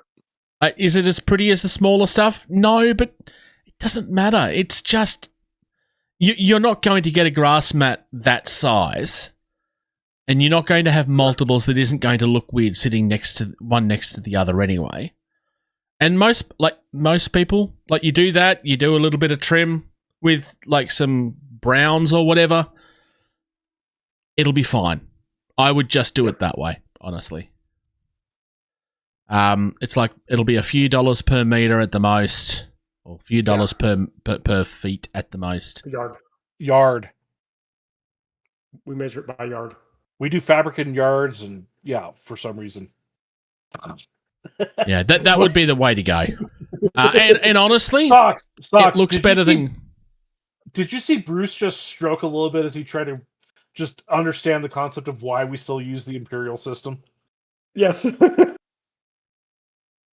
Your face stroked a little bit, Bruce. You kind of like. The reasons you come up with for still using the Imperial system are rather amusing because none of them make any sense. People just didn't want to change. That is the reason, and there's nothing wrong with that reason for the record. So yes, that is the reason, but it's not the entire reason. It's the cost associated with the change. Well, now it is. It wouldn't have been at the time. No, back then it was going to be like several millions of dollars. Oh, interesting. When like for the record, there was pushback here at the time as well. There was a lot of pushback here at the time. It just didn't win at the time. Yeah. All right. I guess I should probably talk about some of my stuff, right? Yep. What have you done, Bruce? I bought myself a hat. Yep, we can see that. Yep. Okay. So there's been a couple of things. I have started painting my Nemesis. Last episode I talked about how I'd primed it, but it was all still in the garage. I probably should have turned my light on already. So I've started painting them up. We are going to have this issue again where my camera... I have realised, by the way, why my camera's doing something weird. Why my camera doesn't like showing off these miniatures. It's because, I have to turn my light on. And you notice, like, the light behind me is a new light now, which is brighter. It's made my face look like it's in shadow, which it wasn't originally. It's all because the lighting is wrong. So, but yeah, I've painted this up in speed paint. The main colour I've done on this is a periwinkle purple from the speed paint range, and I've done the trims in red. I'm keeping this deliberately simple. It's a board game. I could have gone with blacks and greys like the aliens are in Alien, but I want to make them look more interesting, if that makes sense. Ultimately, what I will probably do is cover this in a satin varnish, which will help them look more alien and gross. Well, so here's where I'll argue to support your decision, Bruce. The alien xenomorph was first in a horror movie. Thus being, you want it to be dark and hard to see and like see what it was and want it to be scary. That's why they're black. That was the whole reason. Yes. It makes no sense. Like if you look at Starship Troopers, like there was color variations on those, what I would say is a very similar thing, because that's how it would actually be. That's how things actually are, in nature. So yeah, I will argue that your choice is more appropriate than what, Alien did, but they only did that just because it was for the horror effect. Yeah. And it wouldn't have worked as a movie as well if it was like a purple or a neon green. Yeah. I had thought of doing like a teal or something, but I'm like, purple still feels threatening. I wanted to have color, but I didn't want it to feel like too much of a cartoon. The periwinkle purple, which is what I'm using, is described as a purplish blue, but this is the purple that you think of when you see fancy paints. For those that know what keeping up appearances are with Mrs. Bucket, with the hand-painted periwinkles, this is what that show is referencing. The periwinkles was the flowers and stuff that you get on fancy plates, which are usually purple. The other thing I got recently, I bought a magazine. Why are we talking about a magazine, Jason? Well, for starters... Oh, nope, not that. I just gave away what I was going to say. Who's Jason? The Bruce. Wargamers Illustrated. This is a magazine that's been around forever. It's kind of one of those things where every time I find out about an issue that has something in it I want, it's already sold out. But I heard about this early enough that I could pre-order it. This has an insert in it this month for Blood in the Sands, which is a game that we covered about a year and a half ago. That includes some gladiators. So this is a preview of the miniatures that are coming in the game and a shortened version of the how to play summary, basically. It is probably worth noting that you still want to download the one that's on the website because there's some stuff missing from it, which they had to do in order to fit it in the magazine because there was only so many pages they were allowed to use. This other thing is an advert. But I'm really excited to build these up. Last but not least, I did something I shouldn't have. You bought something. I bought something I shouldn't have. I now own 2 different He-Man games. Shame on you. Do not say that sucks. I'm Good. I gave Good in job, to temptation. Hey, look, I have an entire game of He-Man in the shed that I haven't painted, so what do I need? I need a new game so I can paint it. I've spoken a few times as to why I haven't painted my Simon collection. And it's not that it would be hard. Like I'd have to set aside the time and do it. The reason I lost motivation to paint that copy is because there's and I mean literally 4 different copies within our gaming group. So I lost motivation to play it because realistically, I'm never going to bring it to the group to play anyway.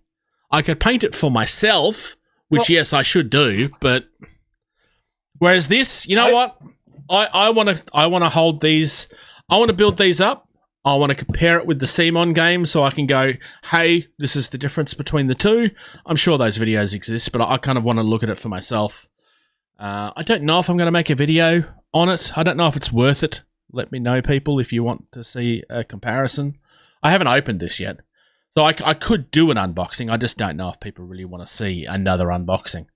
But for me, the big thing is, after watching the movie, and again, and I'm saying this now, like since our last episode, it's kind of come out that it's not doing very well in the box office. I can't stress this enough.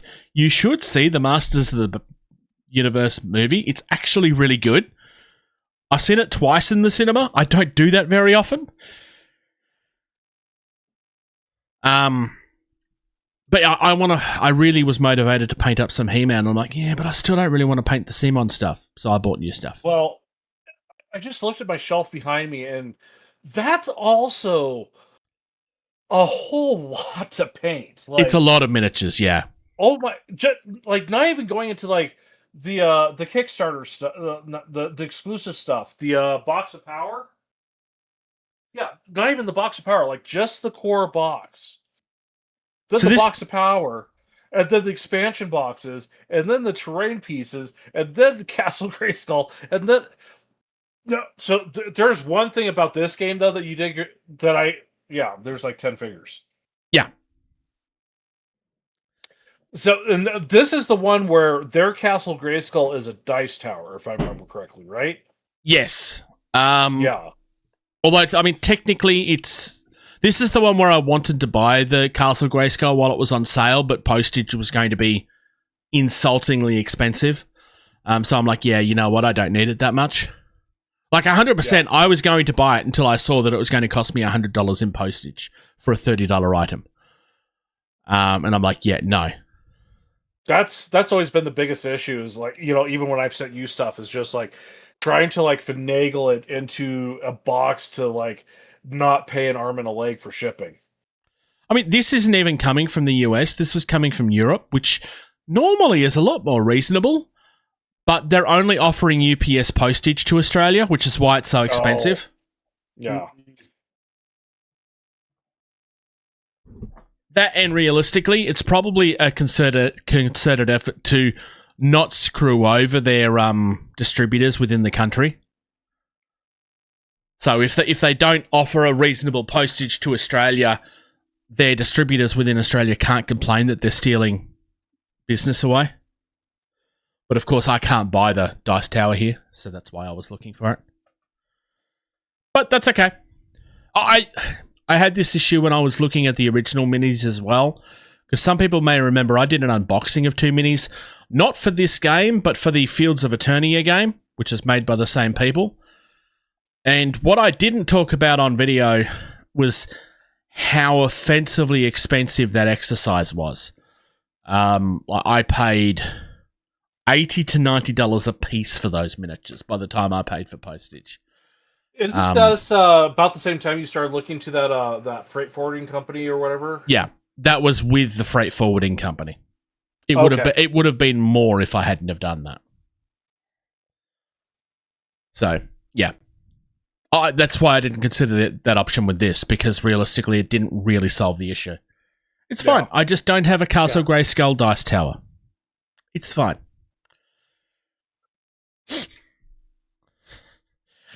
So yeah. I've also been painting up some. I've already turned my lights off. I've also been painting up some. Oh, they actually turned out better without my light on. I've been painting up some miniatures for my ninjas. These, some people may remember from last episode. I've been painting these up. Just broke it. Good job. Yeah, I don't know where the base went that has a foot on it. The foot snapped. Well, at least it's the base and not just the foot. Well, the thing is, I don't know where the foot is. So I've been painting these up based on characters from a video game that I used to play as a child. I believe I showed this one off last episode with the blue. And then I had another character that is grey. And then the main character that you played as had like a two-toned blue, but then he had black hair. This guy doesn't have black hair. So yeah, I've still been kind of doing those as I went. I will have to find where that base went later. Talk nerdy to me. We're talking about basing, and this is not the first time we've discussed basing, but there was a bit of a conversation behind the scenes that ultimately has inspired this. We're not going to talk about that conversation, but like just the different basing styles, the different things that you can do, because I think basing is something that people find extremely intimidating, right? Because like they've done all this work on their miniature and they kind of feel like if I don't base it right, it's going to be ruined. Well, it can be very complicated, but it doesn't need to be. I wouldn't say intimidating. I would just say directionless. Because like you pull out the sprue, you cut the pieces, you glue it together. You know, there's lots of pictures. You have, different, armor panels, the guns, the spears, swords, whatever. Like, you have boundaries of idea to pull from. When with basing, you have, in most cases, a black disc. What do you do with a black disc? Like, there's, like, and I'll use this as, like, D&D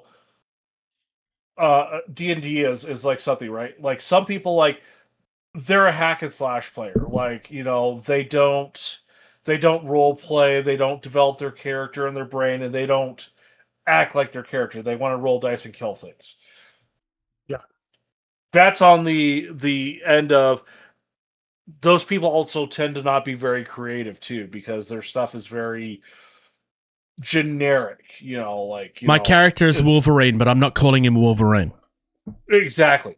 But then on the other hand, you have like, and I'll use him because everyone knows his name, your Brennan Lee Mulligan Dungeon Masters, where they can have a conversation with 10 people off the cuff in their head at the same time and keep track of all of it.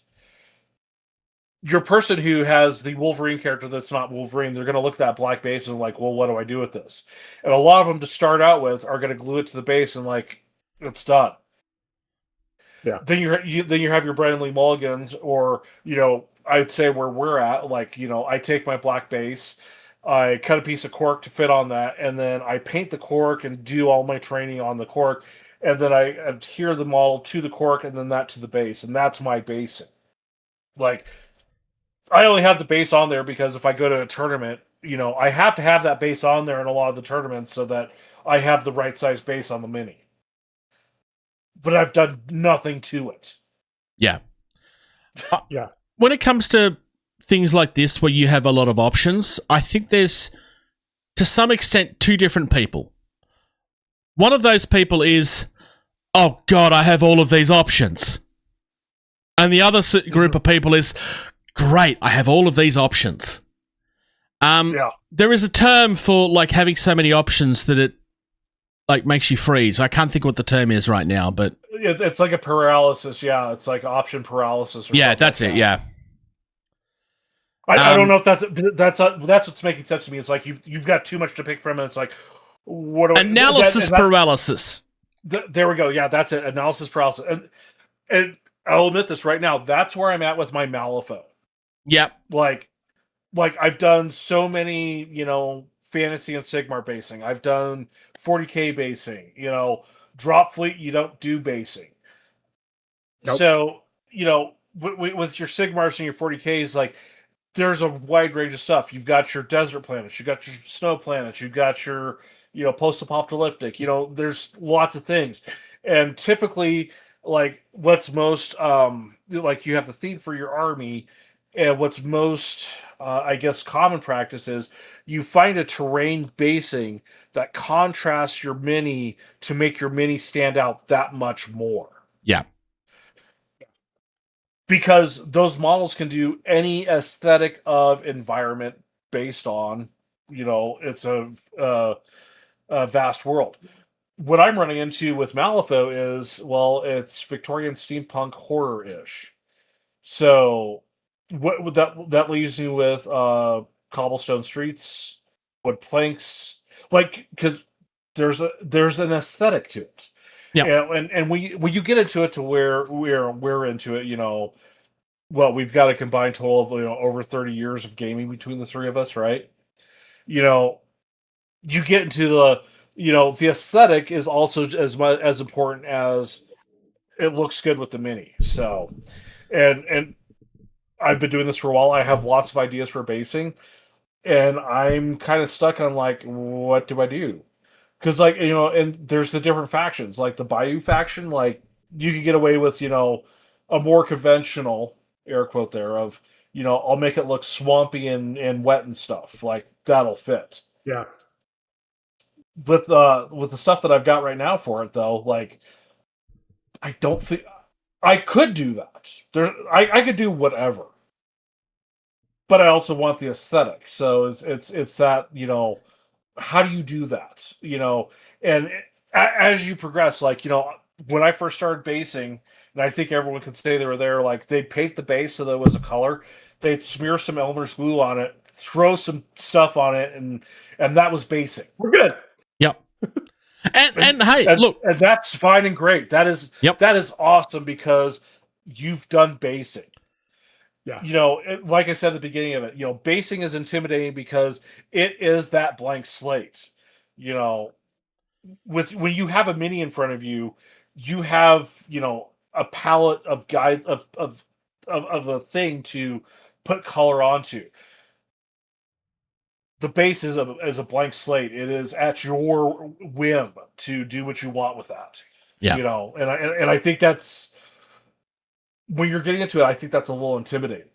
It can be. And I want to what I'm about to say, I want to make clear that I know that George knows this. The reason I'm saying it isn't, it is something that George needs to hear, but we all know that George knows this. We all know this as well, and we still do this. Yep. The only reason you're having so much trouble, George, is because you're overthinking it, which is exactly the same thing that a lot of people do as well, and it's why they end up having... Because at the end of the day, if George goes out and super glues some sand to the bottom of his base and then dry brushes it grey, nobody's going to think about it, because at the end of the day, okay, there's a bit of dirt or something that's on the cobblestones. Bruce, I have to do it on the top of the base. If I do it on the bottom of the base, it's not gonna. You're not gonna see. Okay, that's fair. Poor choice of words on my part.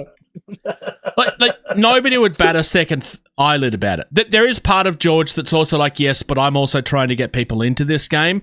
I want it to look like it fits, so that they get what the world is and why I'm excited about it. Well, and there's the third part too, Bruce. I'm past that point, and it's like, I need to do what I can do. Yes, it's about a personal challenge. Yeah. Yeah, but I'm saying this out loud because if it doesn't get said out loud, people don't realize that, because otherwise people are going to be... But you will get all these comments from people about you're overthinking it. It's okay. You don't need to go that far. Just like, we get that. We're talking about it to have the discussion. Mm-hmm. And here's another opinion I have too. Right, quite frankly too. Right, if you've gone through the trouble and effort, you've put the mini together, and you've put paint on the mini, and you glue that mini to the base, and then show up to, and it's it's just the base and the mini is attached to it, I could care less. Like, you've put your mini together and painted it. You put it on the base so that you can play.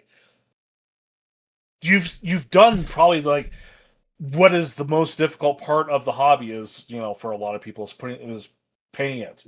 Lots of people, they have plastic gray armies. Why? Because they put it together and they want to go play the game. They don't want to screw around with 30 guns and 60 eyes and 60 boots and they 3,000 dots. The dots should always be done. We do not talk about dots. We talk about dots all the time. You just don't listen. No, we do not talk about the dots. Dave told us that you should paint all of the dots. Dave's wrong. To be fair, Dave did that because he knew I was picking on you.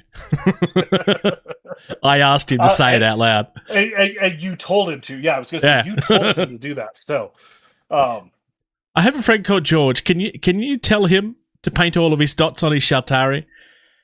I didn't do that. I don't do that either, George. It's okay. But you should paint all of your dots. I think is roughly what he says. Something like that, yeah. Yeah.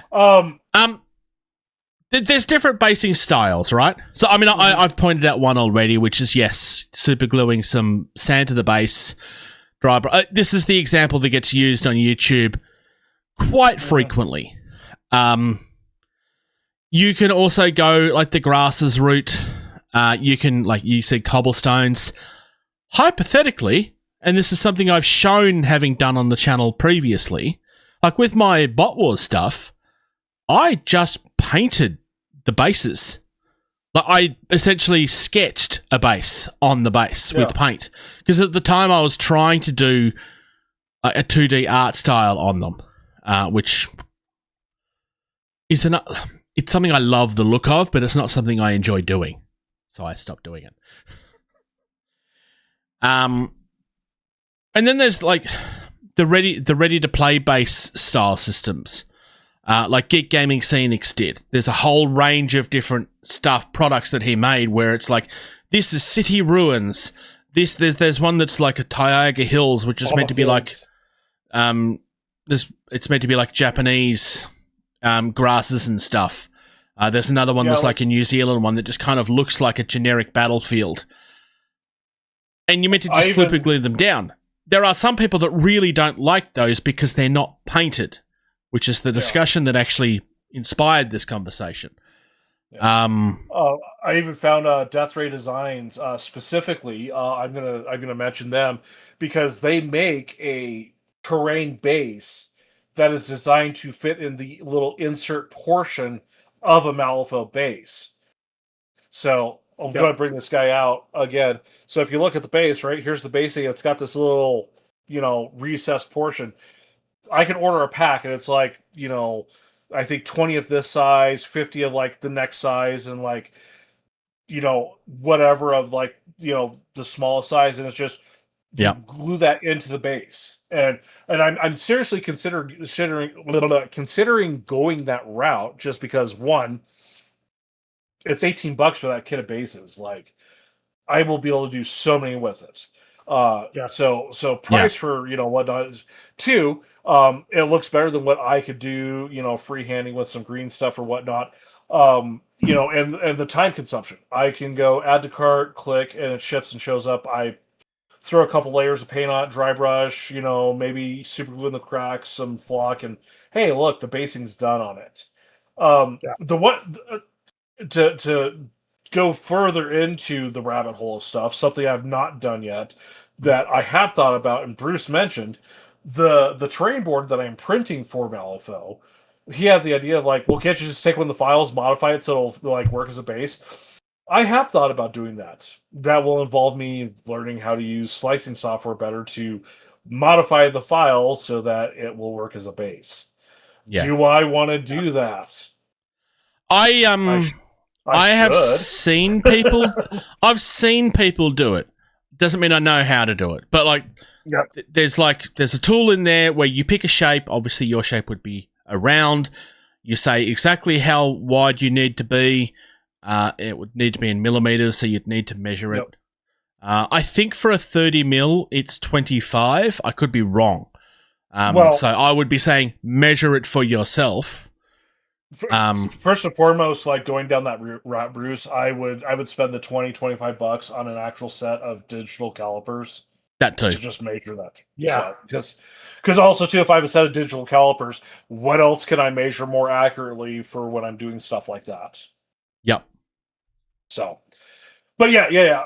Like, I know it can be done. I've seen people do it. It's just, do I want to put that much effort into that for, this hobby? Yeah. The answer should be yes, but I mean, in reality, is it? At the end of the day, you could also essentially recreate it by cutting up a cardboard box. Mm-hmm. Would it look as good? I mean, it might do. Probably not, but it would look good enough. It's just a base at the end of the day. For those of you that are like, yeah, but it's not that easy. I see all of these things online. There's something, and I'm shocking for this as well. I mean, you guys have told me off for how I talk about my own painting enough times, as has my real life friends. When you're looking at things online, you should be looking at things online for inspiration, not to compare yourself against. George was using the example during hobby time of Eliminara or whatever his name is. I can never remember what his channel name is. The OSL guy that steals everybody's talent. Yeah. That's a wonderful thing to look at for inspiration, but the man has one specific style that he has been doing for that long that he can do it without thinking about it. It's not something to compare yourself against. You're not going to win that battle. He's at least 6 years in front of you. That's not how the hobby works. I mean, yes, some people are just naturally gifted at these sort of things. Most people aren't. But you don't look at that and then look at your own and be disappointed. You look at that and go, I'd like to get there one day. It's easier for me to say that than it is to do that because, again, I'm shocking at this. I do it all the time. But there's another side of this that the ready to play stuff where you just glue it on your base and you put it on the tabletop. It looks really pretty. There's only one side of that you need to be aware of, is that there are some people out there that really don't like them. That's their problem. It's not your problem. I will express, I'm just going to say the problem is that they have. I'm not saying that they are wrong, even though I do personally disagree with them. Well, I'll be very careful. It's going back to what I said about the miniature painting simulator. Yeah. You said someone will have it. Anything you do, there's going to be someone that has a problem with it. Yeah, don't listen to those types of people. Yeah. But at the end of the day, for some people, just gluing something down on the base looks wrong because it contrasts against the painted miniature and it makes the painted miniature look weird. I actually do understand where that thought process comes from. A friend of mine, Alan, has this. If you just glue sand onto the base and you don't paint it, it looks wrong because it just looks like it's not been finished. I understand where that thought process comes from. I don't agree with the thought process. But it is worth remembering that there will be people out there that have that opinion. It's your base. And you know what? They're going to have that opinion even if it is the most gorgeous looking base if you haven't painted it anyway, because it's a them problem. It's not a you problem. But in saying that, if you look at those Geek Gaming Scenic bases and you don't like them, don't buy them. I'm going to point out a mini that I did. I painted for someone, they said just paint it, it was a Chaos Demon Prince. And, I kind of went back and forth on how I was doing it. Finally got how I figured out what I wanted to do, got it painted up for him. I got to the base. And you know what I did for the basing on it? Nope. Simplest thing you could imagine. I grabbed some of the one of those super dark, or not super dark, super black paints Mhm. where like they're so black they hide Like the detail. Yeah. I just covered the base in that, so it was just this like super dark, matte, light absorbing black base, and the Demon Prince looked like he was just coming out of this black hole in the ground. That's kind of Zero cool. zero basing done to it, and all I did was I just painted this light absorbing black, and it worked. So, you know, and what was that? What was that basing company name you just mentioned? Geek Gaming Scenics. We have looked at them before. They were one of the big basing material companies for a long time. It's that Luke guy that ended up retiring from YouTube, where like his entire channel was all about building really extravagant looking wargaming tables and stuff. Gotcha. Anyway, look, they're your bases. It shouldn't matter.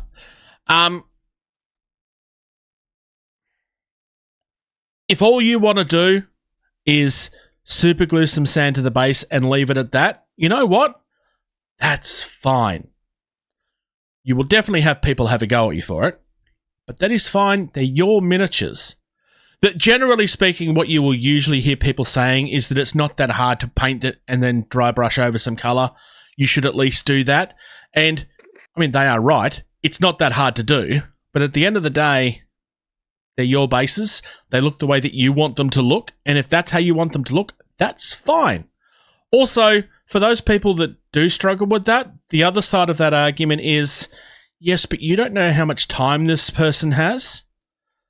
Just because you have the time to do that doesn't mean that they do. Don't hold other people to your personal expectations. That's not a fair thing to do to people. It's kind of bullying. Yeah. And I'll throw this out real quick for you too, Bruce. As just an example, you said, just dry brush it. Yeah. What if you're at that level of you don't know how to dry brush yet either? Like, all the skills and stuff that we have developed, like we didn't get, it took me years before I learned to dry brush. It took me, years before I did, edge highlighting. It's a progress. Like some people, like they pick it all up right away. They're naturally talented and gifted. I'm not.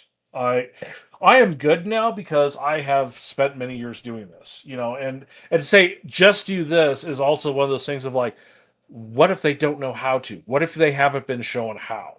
I'm gonna say this, instead of saying just do this, say, would you like to know? Would you like me to show? Share that knowledge. Don't gatekeep. Don't assume on skill either. I found it. Hooray. Good job, Bruce. For those that are only listening, I found the base. I've been trying to find it since I dropped it. And yeah, no, I agree with you, George. Like ultimately, yeah, it's just people get it in their heads that because painting competitions work, it should be how everything is. Like especially in Warhammer, like there is a competitive side to Warhammer, and so people try to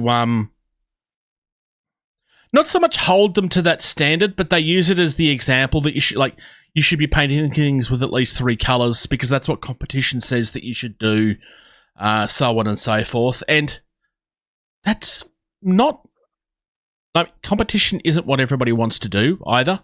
So it's something of an irrelevant argument. It doesn't mean that aiming for that is a bad thing. If people don't try to aim for something more than what they're doing, they will probably never get there. So there is definitely an argument to be made for, hey, this is the next level. Maybe this is what you can look at doing next time. Probably on the next project, because if you have half of an army looking one way and then half of an army looking the other way, it looks really weird. But yeah, there's definitely better ways to have that conversation. Socks. Yes. You play a game that's based on the water. Yes. You want to Dystopian talk Wars about how are- you base your Dystopian Wars stuff? So Dystopian Wars doesn't have, well, I guess the SRS tokens have basing. If you want to talk about the water basing that I do, I'd rather talk about my Victory at Sea stuff. Yep. So the Victory at Sea bases have the ships, but then they have, depending on the model, have about a 1/4 inch, maybe a 1/2 inch of water around it. Yep. And what I'll do is I'll do like a turquoise base color, and then I'll do a dark ink wash to get that depth in the water, and then I'll do a white dry brush on top of it so I can get the white wave crests, and I'll do a white highlight of where the ship is passing through the water, and that's what I'll do with my water bases. Yeah. So I mean, you will get some people out there were like, because when I was doing the Kings of War, whatever the sea game is, I can't think of it right now. I mean, I own it. I just can't think of what it's called. They just have MDF bases, and so like you get people out there that are like, you can sculpt the where the bow is to make it look like it's breaking the water with some wet toilet paper. Yeah, okay. Like, that would involve me needing to be able to do I don't know, sculpt. I mean, it's papercraft at the end of the day.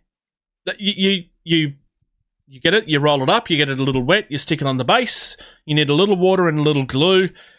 I mean, you can go to that level if you want.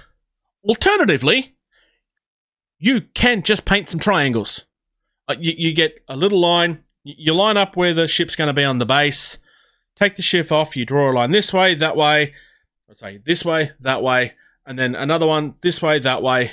Glue it back down, and hey, look, it can be as simple or as complicated as you want. It's like jungle bases. Like you can't really get any more complicated than jungle bases, but some people really like that aesthetic. Do you know what I would do for Dystopian Wars or whatever, Black Seas or whatever? What you know what I would do? I don't know. What would you do? I would just get clear acrylic bases and let the terrain map be the basing. Yeah. Except for the bases, the models come with the base because they have the ship name on the side of it. So I'll just go buy clear acrylic bases and say screw the base. Yeah. Because if it's another thing too, if it's your army, like, do you really need the name of it? Yeah. Yeah. And to be honest too, something like Dystopian Wars, like having a clear acrylic base on a ship, on a water, terrain board, like that's more than okay. Like I think that's perfectly fine. As much as we kind of pooed on them a little bit, the acrylic bases for Dropfleet 2.0, yeah, like they're okay. Like it's a clear acrylic base. Like it's just on like you're playing on a planet. Like planet surface. Yeah. How do you base a spaceship? You can't. Yeah. It's floating. Like literally, it's not supposed to be touching anything. To be fair, the criticism we had for the clear acrylic bases wasn't really about the bases themselves. It still didn't provide the solution of tracking all the ship statuses that needs to be done. One last thing I kind of wanted to touch on. So, George, you get through all of your Malifaux stuff, and then you see another solution of basing, and you love it that much that you want to change how your armies are based. It's the end of the world, right? No, because you can't just redo them. That wholly depends. That seriously wholly depends. And I'll throw this out as an example too. Okay, say that same thing, but say Space Wolves. Okay, you've seen a new thing for Space Wolves, and you want to change how your Space Wolves are based. It's the end of the world, right? Well, I'd have to go through and repaint all of the feet on all of my Space Wolves because I've painted them to go with that basing. Yeah. But so there's two sides to that. Is it just glued down? Great. My spacefuls? No, it's more than that. Like, I did the basing, I glued them down, and then I painted with a stippling to make it look like they're walking in snow. I still haven't done it. One of the last things I bought from Green Stuff World before I said I'm not buying their junk anymore was that frost paint, and I was going to paint that frost paint to give like more of that frost effect on the boots as they're walking through the snow on the basing. So, again, it depends. Yeah. The point I was making essentially is if you're someone that's new to this hobby, it's probably worth noting if you have plastic minis, if there's a chance that you may want to redo them, you will want to use super glue on the bases, not plastic glue. It doesn't ruin them. You can still cut open the base and fix it that way. But if it's super glue, you should be able to just snap it off the base easily enough. And you can just rebase them. It is fine. You're allowed to do that. I'll throw this out. If you use a typical CA super glue, first of all, you should not use plastic glue to attach your mini to the base, because if you do the basing, you're not going to be able to use that plastic glue because there's going to be paint or whatever between the bottom of the mini and the top of the base. Right. Always use super glue. Elmer's glue is fine when you're learning and you're doing your first stuff and everything. Always use super glue because super glue always holds best. But if you do need to change or you do want to change, Bruce is 100% correct. But what you should do is take the base, put a little weight on it, so that the super glue is submerged underwater, because the water will actually help break down CA glue, and it will it won't disintegrate and fall apart, but it becomes more brittle. You can also freeze them and make them more brittle as well. But then you're also dealing with freezing the plastic and making the plastic more brittle, versus if you just get the glue wet and let it saturate, the glue's brittle and then it literally cracks and breaks on its own. There's also a solvent for super glue that'll actually just break the super glue down. It's probably worth noting that I'm pretty sure it'll eat into your paint though. Yeah, that's why just use water. I know, I'm just talking options. Yeah. No, yeah. The reason I finished on this subject is that if you are in that group of people that's like analysis paralysis and you really don't know, you can just do the simple thing and change your mind later. It's perfectly fine. Also, if all you're doing is sand on the bottom of the base and then painting it, or even if you haven't painted it, you could probably do whatever your ultimate plan is over the top of it. Because if all you've done is sand, even if you've painted it and dry brushed it, it's very little on the bottom of that base. If you completely cover it with something else, people are probably never going to know that it was there. Mm-hmm. Yep. I think one last thing to end on though too is like the place you mentioned, the geek whatever. Yeah. I'm gonna throw this one out there just because it's the biggest monkey in the room, the army painter. Mm-hmm. Literally just go to their website. Literally, they do some of the simplest, best basing. They're like, brush the glue on, put this flock on, then do this and do this, and then look, here's your basing. Like, they are doing what you were complaining about, that Combat Patrol book companion of how to hobby. The Army Painter, I would say, is probably one of the best, and it's because it's their business. But they do some of the best of basic. It's not the best basing; it is the basic basing, and it looks good. And they will teach you through trying to sell you their product, which is fine.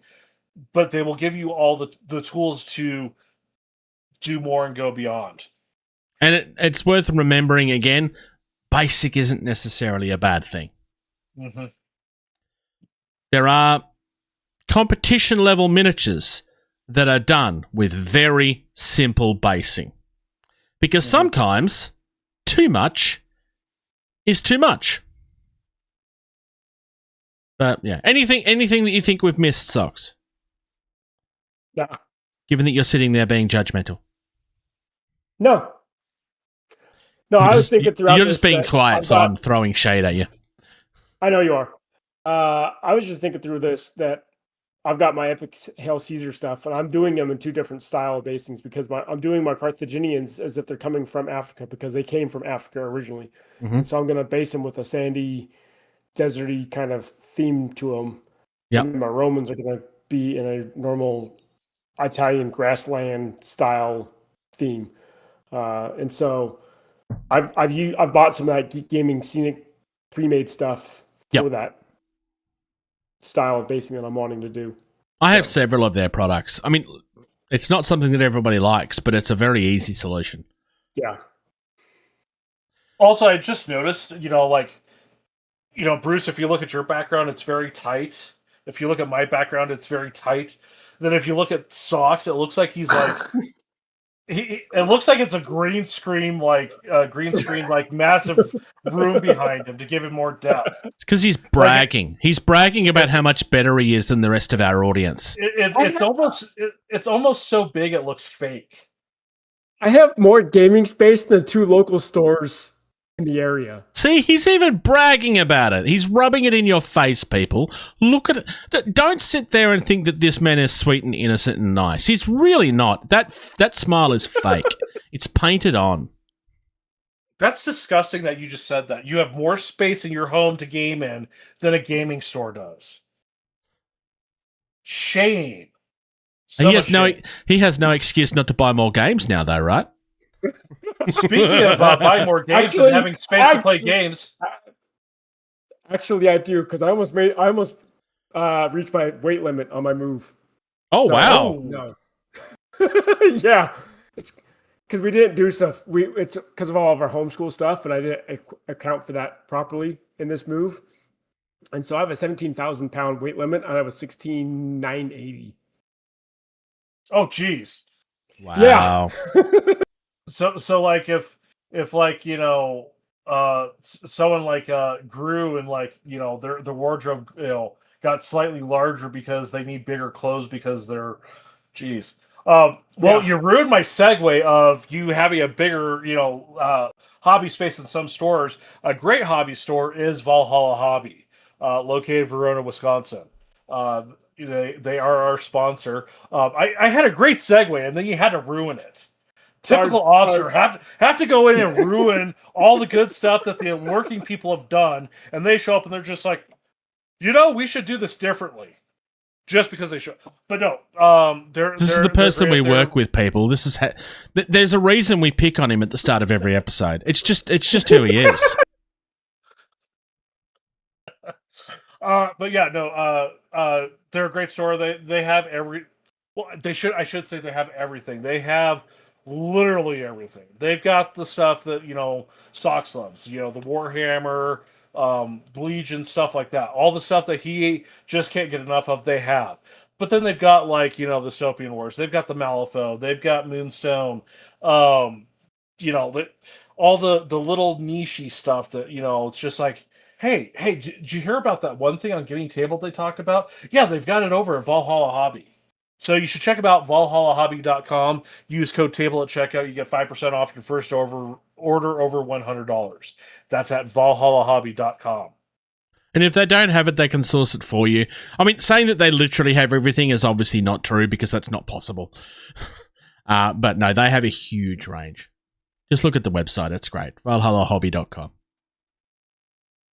Speaking of people that support us, thank you very much to our Patreons. You are wonderful, awesome people, and we really appreciate you. We had somebody join recently, which was wonderful and nice. It's actually been a long time since we had a new Patreon. You can support us at patreon.com/gettingtabled. If you have anything from the episode that you want to look into deeper, you can find the links at gettingtabled.com. As well as information about who we are and how to contact us and all of that sort of stuff. You can find our Facebook at facebook.com/gettingtabled. Our YouTube is youtube.com/gettingtabled. Please subscribe. We'd love to get more subscribers and more viewers and so on and so forth. If you want to reach out to us for any reason, gettingtabled@gmail.com. X, Twitter, Instagram, Threads is all at Getting Tabled. There is a Discord that you can find in the description. I will also probably show it here on screen. Reddit is r/gettingtabled.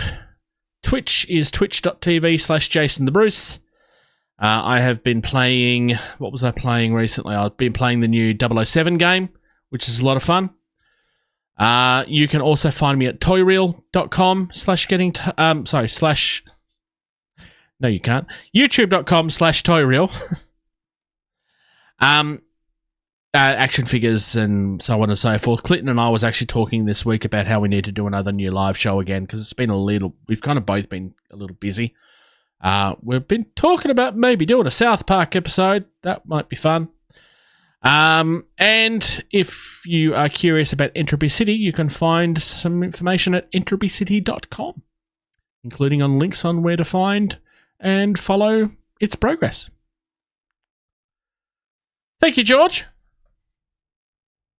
For what? For being with me and helping support me against the bully that is Major Socks. Okay, yeah, definitely. Yeah, he's kind of a jerk. Yeah. Oh, no. I mean, look, the man is trying to force us to pick a new nickname for him because getting a promotion isn't good enough for this man.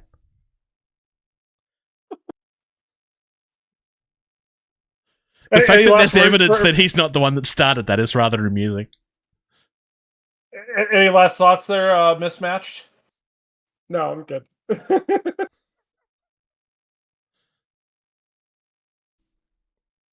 Press the button. You push a button. No. Pull the lever. Pull the lever, Kronk. Thank you. Thank you. Thank you. For listening to Getting Tabled. Music used in this podcast was created by Eric Matyas at soundimage.org. Wrong lever!